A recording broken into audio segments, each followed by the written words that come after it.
Ya, kembali lagi di Cahaya Hati Indonesia Ramadan. Ini momen yang dinantikan sama pemirsa di rumah yang sudah mengirimkan pertanyaannya ya. Dan alhamdulillahirobbilalamin kita sudah pilih beberapa pertanyaan yang insya Allah ini akan mewakili pertanyaan pemirsa di rumah. Yuk sama-sama yuk, bismillahirrahmanirrahim. Kita mulai tanya jawabnya ya. Guru mohon izin, ini yang pertama untuk guru kita yang dimuliakan Allah Subhanahu Wa Taala, Al-Ustadz Taufikur Rahman. Guru, ini pertanyaannya dari @intan_ratih ya. Intan_ratih, Ali bacain ya. Bismillah. Bagaimana cara yang baik untuk meningkatkan niat dan kesadaran diri orang-orang terkasih untuk menjaga kesehatan dan mengikuti cara Rasulullah Sallallahu Alaihi Wasallam? Assalamualaikum warahmatullahi wabarakatuh. Kepada para guru kami tercinta, ini jujur Bib, padahal di hati bicara dengan para guru, ke pasar pagi naik mobil bis, hati terasa grogi abis. Ya Allah. Ya memang belum bisa disebutkan orang yang berfatwa.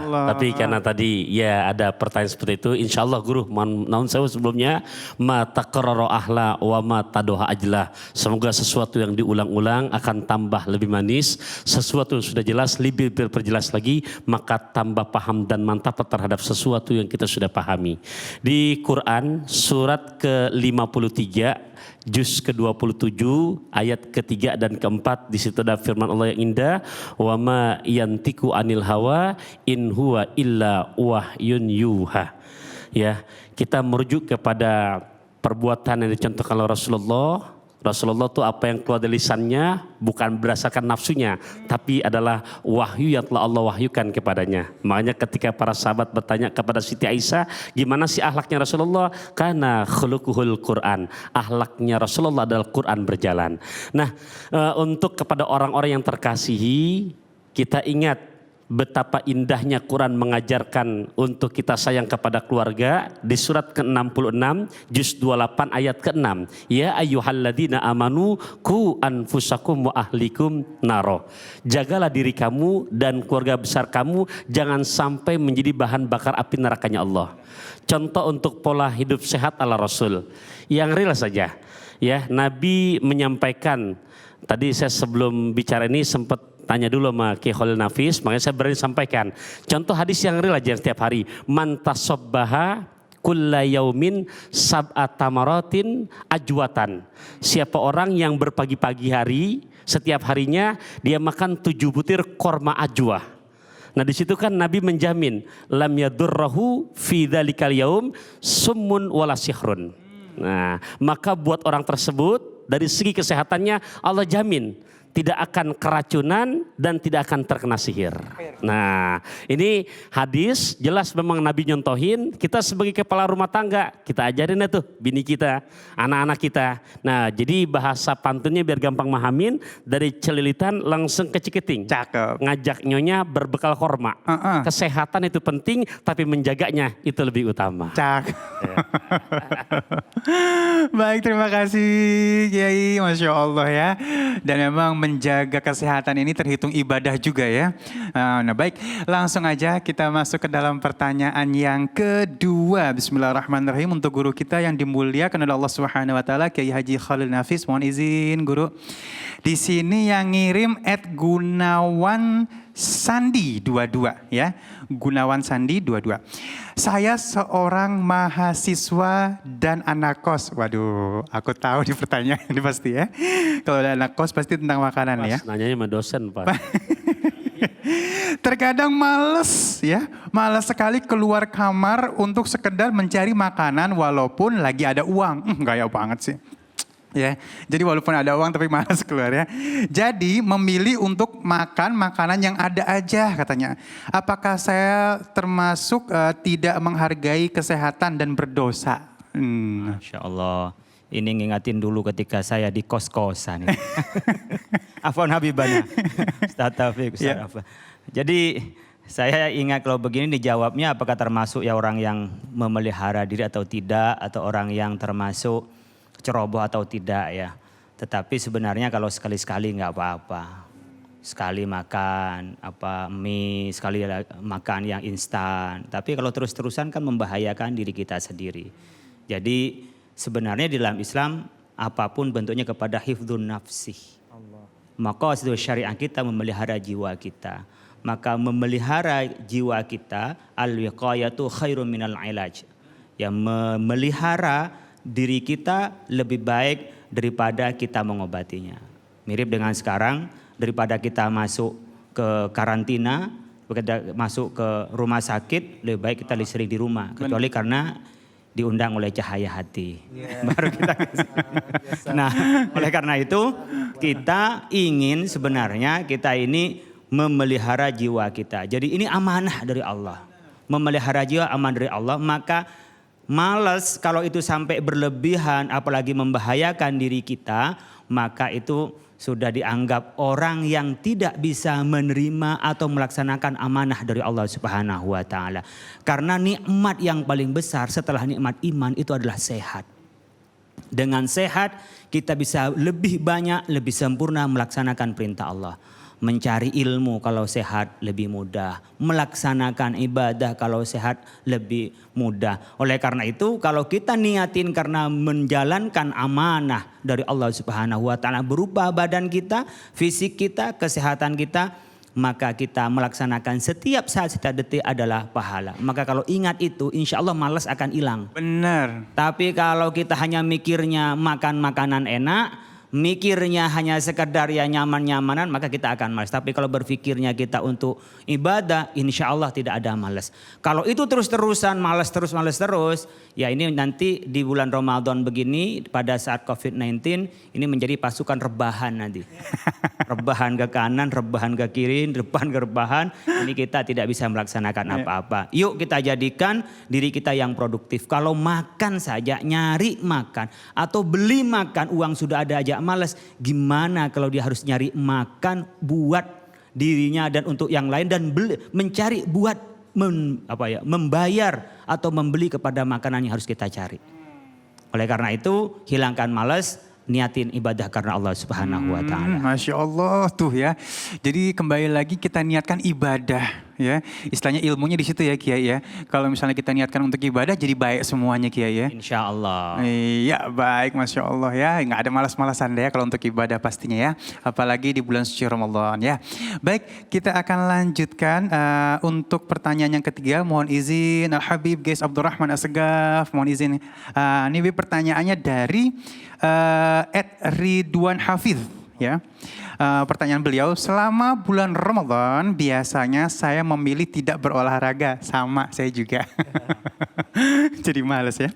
Atau banyak melakukan kegiatan fisik ya. Jadi agak-agak ngeri nih mau gerak-gerak mau olahraga ya. Takut lapar enggak ya?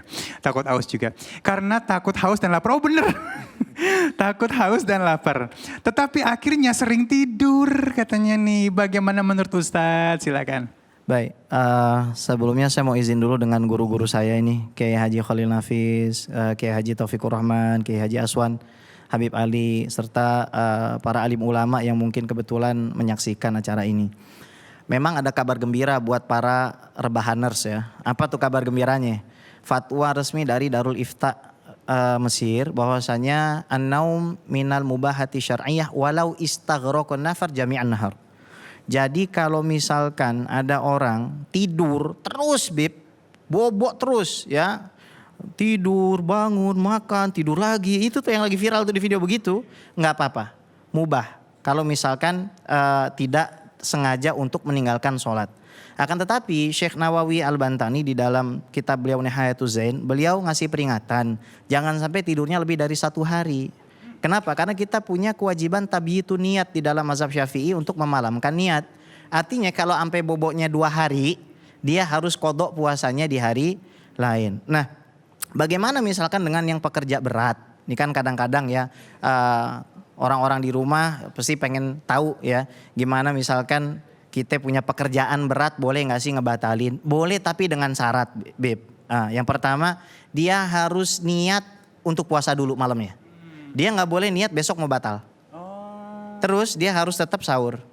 Dia harus tetap berusaha untuk melakukan pekerjaannya sampai lemes, sampai dia ngerasa nggak kuat, baru dipersilahkan. Kemudian nggak bisa ditunda malam hari dan nggak bisa ditunda di luar bulan Ramadan.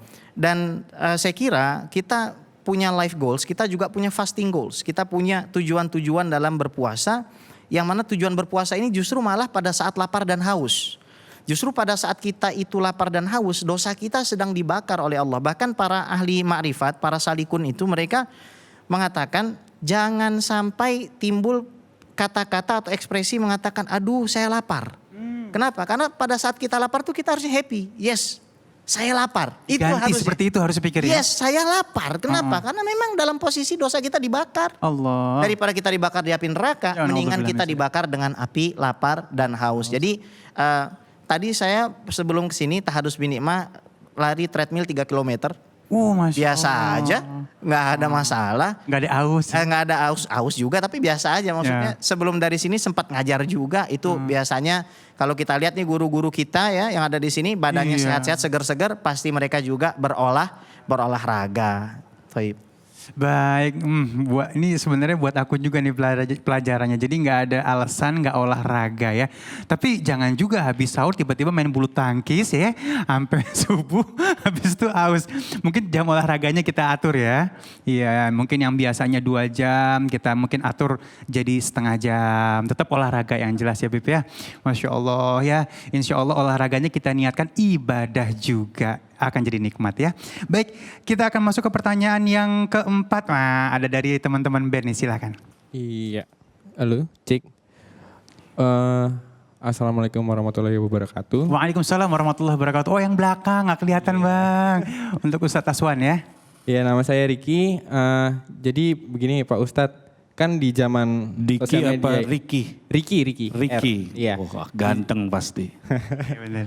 Jadi di zaman sosial media ini banyak orang yang melakukan konten yaitu mukbang. Mukbang itu kan kegiatan makan dengan sejumlah porsi yang sangat banyak atau berlebihan. Nah, menurut Pak Ustadz, bagaimana hukumnya untuk orang-orang yang melakukan mukbang tersebut walaupun hanya untuk kebutuhan konten saja? Terima kasih. Terima kasih atas pertanyaannya yang lumayan menyulitkan. Para guru, para kiai, para habib. Lihat peti berisi ragi. Jujur hati ini grogi. Iya, galah, balasannya ya Allah. Nah, berkenaan dengan mukbang tadi, saya pun pernah nonton. Itu subhanallah. Makanan sebesar dan selebar ini bisa masuk ke dalam perut sebesar ini. Ya. Mukbang gitu Masya Allah. Cuman kalau kita lihat pada views dan subscribe-nya itu makin banyak. Dan kalau sudah sedemikian banyak artinya apa yang didapatkan oleh pemilik konten? Materi kan? Oke. Sekarang dalam urusan materi kita nggak bisa bilang ini haram itu haram, ini haram itu haram. Nggak bisa. Karena prinsip dakwah itu adalah udu'u ila sabili rabbik bil hikmah wal mau'idah hasanah. Wajadilhum billati hiya ahsan. Seandainya ingin berdebat sekalipun, berargumentasi sekalipun dengan cara yang baik. Saya nggak bisa bilang itu haram secara qat'i, secara murni. Kenapa? Coba yuk kita timbang bareng-bareng. Yang saya tahu orang yang makan berlebihan untuk mukbang seperti itu bukan hanya di Indonesia tapi di luar negeri pun banyak. Setelah selesai tayangan dia harus mengeluarkan isi perutnya. Makanya jangan aneh kalau ngelihat mereka yang mukbang badannya tetap terjaga. Dan mereka memasukkan chemical itu ke dalam tubuhnya untuk mengeluarkan itu. Dan yang saya tahu pernah ada satu penyakit dah nanti ke depannya. Ini yang disebut engkau membahayakan dirimu. Walatulku biaidikum ila tahlukah. Kau celakakan dirimu nanti di masa depan. Kemudian yang kedua itu israf. Wala tusrifu innallaha la yuhibbul. Ini kata beliau juga Masya Allah. Jangan israf. Ya berlebih-lebihan, kasihan. Sekarang kalau kita lihat masyarakat kita bangsa ini sedang menderita kesulitan. Mereka kekurangan makan di pinggir jalan, subhanallah. Dan yang ketiga adalah wala tubadzir innal mubadzirina kanu ikhwanas syayatin. Ini mubadzir. Nah, 3 hal ini sebenarnya sudah bisa menjadi dasar hukum untuk bisa menetapkan. Ustadz nggak berani bilang haram, ya. Kenapa? Nanti orang itu pun akan merasakan seperti apa nikmatnya mubang. Dan mereka makan berlebihan seperti itu. Jadi buat kaum muslimin dan muslimat sekarang ini, yuk di tengah kondisi seperti ini kita harus lebih menjaga diri, mau berbagi dan merasakan nikmat Ramadan ini di dalam kebersamaan. Masya Allah, ya memang Kiai sekarang untuk kepentingan konten kadang-kadang ya apa aja ditabrak ya, dan yang Masya Allah yang begini malah banyak gitu nonton. Masya Allah PR mungkin buat kita untuk bikin konten yang insya Allah akan jadi ilmu buat yang nonton. Amin ya rabbal alamin. Baik, Masya Allah, alhamdulillah rabbil alamin. Terima kasih guru-guruku yang dimuliakan Allah Subhanahu Wa Taala, dan mudah-mudahan pertanyaannya yang bertanya puas juga ya atas jawabannya. Dan terus kirimkan pertanyaan Anda lewat Cahaya Hati iNews, insya Allah nanti akan kita sikapi di episode selanjutnya.